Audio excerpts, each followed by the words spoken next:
Some believers have spent years lifting up the very same request to God, day after day, repeating the same phrases, the same desires, the same hopes.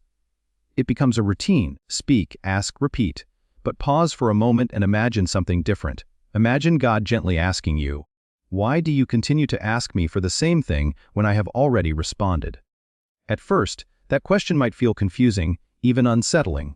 You might respond, "But God, I've never heard you answer me." And right there is where the deeper issue begins to surface. Many of us are constantly speaking, constantly expressing, constantly asking, but very few of us actually stop long enough to listen. This is the pattern most people fall into. Prayer becomes a one-sided exchange, a monologue, a stream of words poured out without pause. Yet prayer was never intended to function that way. It was created to be a dialogue, a living, breathing conversation between you and God. Praying is not limited to speaking. It also includes listening. And yet, we tend to reverse that balance. We present God with our needs, our worries, our plans, and our expectations. We lay everything out, say amen, and move on with our day. No stillness, no quiet, no anticipation, no openness to hear anything in return. We rarely linger, we rarely wait.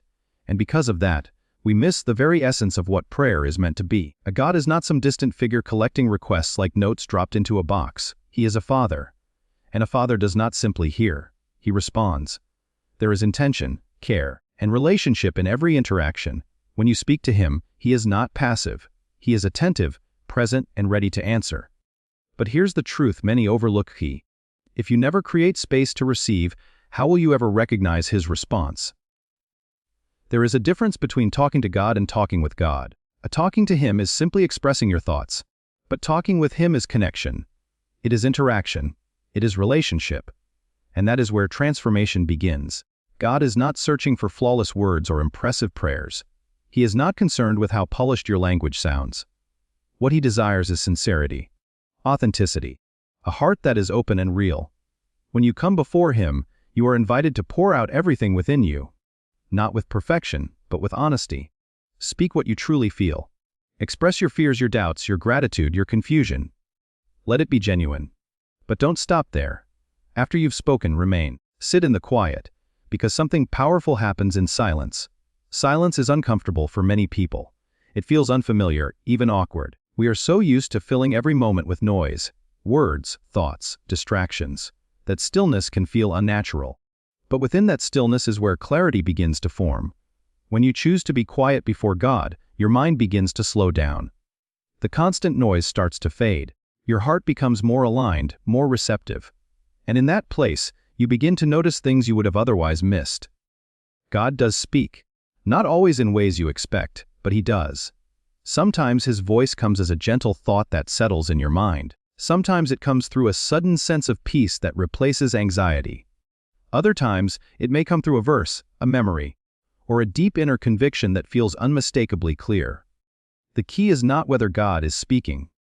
The real question is whether you are creating room to hear him. Think about this: in any meaningful relationship, communication goes both ways. If one person is always speaking and never listening, the relationship becomes strained, distant, and incomplete. The same applies here. God desires more than your words. He desires your attention, your presence, your willingness to engage with him beyond just asking for things. There is an invitation here, an invitation to shift the way you approach prayer. Instead of rushing through it, slow down. Instead of ending it quickly, extend it. Instead of filling every second with your own voice, allow space for his. Here's a simple challenge: the next time you pray, don't get up immediately after saying, "Amen." Stay where you are. Sit in silence for a moment. Start with 30 seconds, then maybe a minute. Let yourself remain still, even if it feels uncomfortable at first. In that quiet space, pay attention. Not with pressure. Not with expectation of hearing something dramatic. Just be present. Because over time, something begins to shift. Your awareness deepens. Your heart becomes more sensitive. Your connection with God becomes more real, more personal. You begin to recognize his presence in ways you didn't before. And gradually, prayer transforms from a routine into a relationship. You stop seeing it as a task and start experiencing it as a conversation. You begin to notice that God was never silent. You were simply too busy speaking to hear him. He has been there all along. He has been speaking all along. He has been waiting, Not for perfect words, not for longer prayers, but for your willingness to listen. There is a gentle persistence in the way God reaches out. He doesn't force himself into your life. He doesn't interrupt or overwhelm. Instead, he invites, he calls, he waits, he stands at the door, patiently knocking. And the question is not whether he is there. The question is whether you are willing to open the door. Opening that door doesn't require complicated steps. It begins with something simple: stillness, awareness, a decision to listen. If you've read this far, it likely means something within you resonates with this idea. There is a desire not just to speak to God, but to truly connect with Him, to move beyond routine and step into something deeper. And that desire matters, because it's often the first step toward change. So starting today, let your prayers become more than words.